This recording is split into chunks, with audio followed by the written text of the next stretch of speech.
porno movies. But they're going to call you a star, so you're going to do it, even though you get maybe $1,000. But you'll be a star. How about you go clean toilets and I'll call you a star? And then we got this article. Richland's $4.1 million police station funded by civil forfeiture. That's in Mississippi, where they just pull you over, steal your wallet, and build a big, giant command base to expand the criminal takeover. That's all part of the thug culture, which we're all supposed to bow down to. The third hour today, Steve Quayle is a best-selling author, syndicated radio talk show host, and, of course, one of the modern founders of the prepping movement. He's been doing what he does for about 25 years. I first interviewed Steve Quayle in 1996, 19 years ago. And Steve Quayle was on my show about 6 years ago, and he said they're going to send the census group out to mark the GPS of everyone's doorstep. And they had mainstream news articles saying he was crazy. It happened a year later. He said they're marking your doors for the military for gun confiscation, and will even use Predator drones with Hellfires if you resist. 2 years later, that was in mainstream news. So he says a lot of stuff that really sounds wild at the time, but it's coming from his sources, and he does have some really good sources. He also hosts national TV shows on some of the ancient wonders, things like that. He's a very interesting fellow. We should have him on sometime just about that. I saw part of the national TV show he's doing. It just looked like something better than HBO. When he was down in Central and South America recently. But we see the situation in Cleveland, Ohio. They're set today or tomorrow to have the verdict on another police shooting. Jakari Jackson and Joe Biggs just got on the ground there this morning. Cleveland, Ohio, Burlow verdict. Protesters block Lakeside Avenue already. That's out of WKYC. And again, there are some police brutality problems. There is some thug culture problems everywhere. There's a federalization problem, but Al Sharpton has met over 100 times at the White House. Al Sharpton says it's about federalizing police. We saw what the feds did at Waco. That's not going to stop problems with the police. They're the ones that have changed the police culture. They're the ones that have given them the MRAPs. And it continues to be Democrat-run cities like Baltimore where this stuff is happening. Or Cleveland, for that matter, is pretty much Democrat. Not as much so as Baltimore, but close. They want to take the social angst that's here and create a Arab-style spring, as Al Gore has said, a black spring. Blacks' unemployment has doubled in the last 7 years with a black president in black-run cities. It's globalism doing this, not whitey. But the system wants to get tribal warfare going. Ahead of destabilization, Matt Drudge has tweeted that it could bring the country down. Sociologists, anthropologists have come out. Economists have said it could bring the country down. Could it be used as a smokescreen for the economic collapse that they now admit is accelerating? They've been papering over it with money printing. Or is it a war with Russia they're getting ready for? Is it economic collapse they're getting ready for? Is it race war they're getting ready for? Or, as Congressman Louis Gohmert has now come out, a news article I'm going to quote here in a moment after Steve has some time to talk. He's saying now from Texas, he believes Jade Helm is a way to try to, quote, provoke a fight with citizens, and he's worried somebody might take a pot shot, basically. That's what I've been saying for a month. This, I believe, overall is a drill. But within the larger drills, we know they're practicing for domestic takeover. That's in the Army's own documents. But they've used drills before to bootleg false flags run by outside groups. We know ISIS is in all 48 lower states, in CONUS, the contiguous lower 48. I get attacked, people saying, what do you mean? You say the terror is all staged. No, Al-Qaeda was pretty much staged and funded. This ISIS group is real groups that have been funded and organized and protected, but they're real. You notice the Second Amendment took them out. So there's a lot of lines coming together. a perfect storm, a confluence right now. And I wanted to get Steve Quayle, one of the first people to be out there warning about this 25 years ago.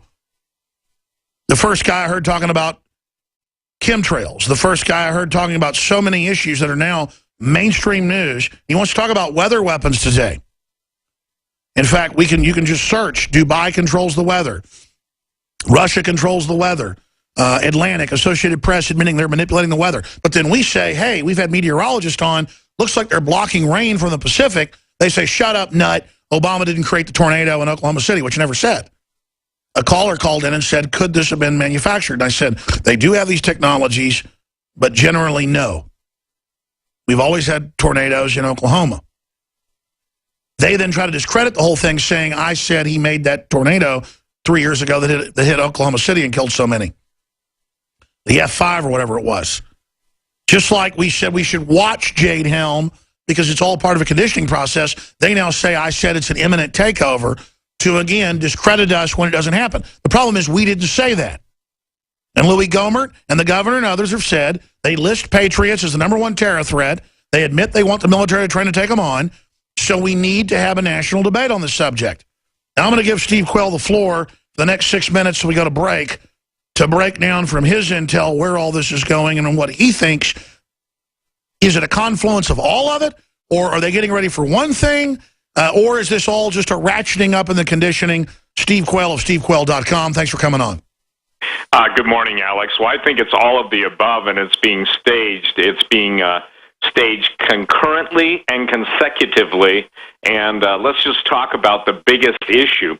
When it comes to Jade Helm, outside of very few news services and others showing the photos of UN up-armored Humvees and UN hospital trucks and everything, I think the big point is that the military lost their effective ability to even appear to tell the truth when no one addressed publicly. I don't believe, and I could be wrong, but did anybody in Bastrop, Texas, ask why the presence of up-armored UN vehicles?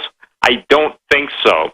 Why that's critical is because of you've talked about it, I've talked about it, everybody is now aware or should be aware of global disarmament.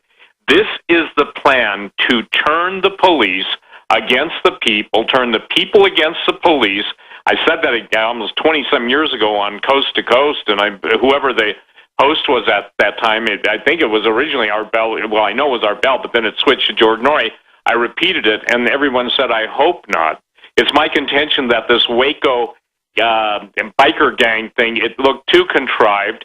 Bottom line is, I'm not saying that it didn't happen, but it just doesn't link up and sync up. So as we're seeing right now, again, Texas, good night. Pretty soon people begin to figure out that Texas is in the sights of the current administration, and I think that, again, your governor is right to put everyone on notice, but let's get into the weather control because it's affected Texas, Alex. He who controls the weather controls the food. He who controls food controls life. And that's the great disassociative blind spot in most people's thinking. If anybody, I just put up 2 articles for you because lasers can control the weapon, the 2025 weather documents, which, by the way, when I wrote, you remember this because you had me on your show, when I wrote the book, Weather Wars and Natural Disasters, that was originally published 15 years ago. I think I've reprinted it 2 or 3 times. I've gone through the whole development of weather warfare. But in the meantime, when people send you, Alex, or me, pictures of 2 but just perfectly straight lines in the sky, and then chemtrails are usually black lines, those are what are called tunneling lasers. And I just put up on my website, I don't know if you've got a chance to see it yet, just minutes ago, but the gentleman who says we can control the weather with lasers. There are hundreds of patents, starting out with 4686605, Bernard Eastlund, HARP, but it goes way beyond that. The satellite patents, use of artificial satellites in Earth orbits to modify the effect of solar radiation. That's 5762298. So without boring everybody on all the numbers, I posted those on my website, but I want to quote Claiborne Pell. He said, basically, now that we can control the weather, this is 1995, create earthquakes and tidal waves and use it as a weapon of war, we need to do a treaty. Russia and the United States, now listen to this, have worked together hand in hand for 20 years in developing weather control. The Russians were at Lawrence Livermore Laboratories cooperatively working and received an award for some of their work on weather control. So the point being is that look at what you do. Basically, in the we own the weather as a force multiplier 2025 by the Air Force. By the way, I reprinted that entire document. They can go on just an internet search for it. But the point is that how about Zbigniew Brzezinski, National Security Advisor? He said this in 1992. Technology will make available to the leaders of the major nations techniques for conducting secret warfare, of which only a bare minimum of the security forces need to be appraised. Techniques of weather modification could be employed to produce prolonged periods of droughts or storm. And what about Secretary of Defense Cohen in 97 in Army Times saying we have weather and earthquake weapons and tectonic weapons, and so do other states and non-state actors? Then we talk about it, and we're supposedly kooks. When we come back, I want to get into the drought in California, because I had meteorologists on 5 years ago who would get up on the news and show the planes out spraying to block the water and make it fall into the ocean, not come inshore. Absolutely, and we've got so much. There's so much documentation, so much actual screen captures of the tornadoes, too. I don't think people really understood what you just said and what I just said as relating to creating earthquakes, tidal waves, volcanoes, tornadoes, the weather, putting blocking fronts in other words, keeping the water from falling out in California. Well, I mean, the bankers have always wanted to bankrupt farmers and take over. People ask, why would they do this to California? They're taking over some of the most fertile land in the country. We'll be right back. The president's saying he'll use executive action to raise taxes. He's already done it on borders, defense, energy, the Second Amendment, you name it. So we're seeing a massive acceleration in tyranny. More tyranny is unfolding in a month or two than what happened in a year before. In fact, that's an understatement. Steve Quayle's our guest. This is a short segment, long segment coming up. Steve, that's what's so frustrating is that I've had over the years, I think I'm going to get them back on, 4 or 5 West Coast meteorologists. And they would, I mean, I would get them on because I would see newscasts on YouTube of them going, now the Army's doing something out here with the Air Force. We know they're doing some drills, and it appears their chaff is blocking the rain because these water systems would come right in. You can find these on YouTube. But something's blocking them. I don't know quite what's happening. Then their listeners educate them. They go look at the patents for aluminum dioxide, barium salts, the rest of it, where they can disperse the nuclei or cause it to rain. This was weather weapons used, of course, on the Ho Chi Minh Trail in Vietnam. That's on the Weather Channel, Discovery Channel, History Channel, all have shows. I've had the guys like Ben Livingston, who was on before he went on History Channel and Fox. I mean, it was declassified. I saw the declassified documents. I called him up. I got him in studio. He was 90 years old. Then he got threatened not to come back on. But they treat us like children, Steve, because all this stuff's going on. And I want to get into what's happening in California. But when we come back, I want to get into all these massive preparations, the confluence, the race war preparations, the war on police that you talked about 15 years ago, 20 years ago. And we're not defending bad police behavior, folks. We're talking about the tactic, the gambit of divide and conquer that George Soros is funding. It seems like they're making their moves, so I want to know what's coming up in your expert view. Is this the big one, or is it just more preparation? But first, finish up in the 4 or 5 minutes we have, Steve, on the situation with the weather control. More and more people, Alex, across the country are now starting to get the idea on chemtrails, and there's so many patents on combining iodates and barium. I mean, a system and method for the irradiation of the planet's surface areas. Results of patents. I mean, there are literally hundreds of method of increasing the likelihood of precipitation by the artificial introduction of seawater. Here is the point: we are at war. We are seeing Jade Helm. There's so many documents, each one. But number one, our military test. But beyond that, there's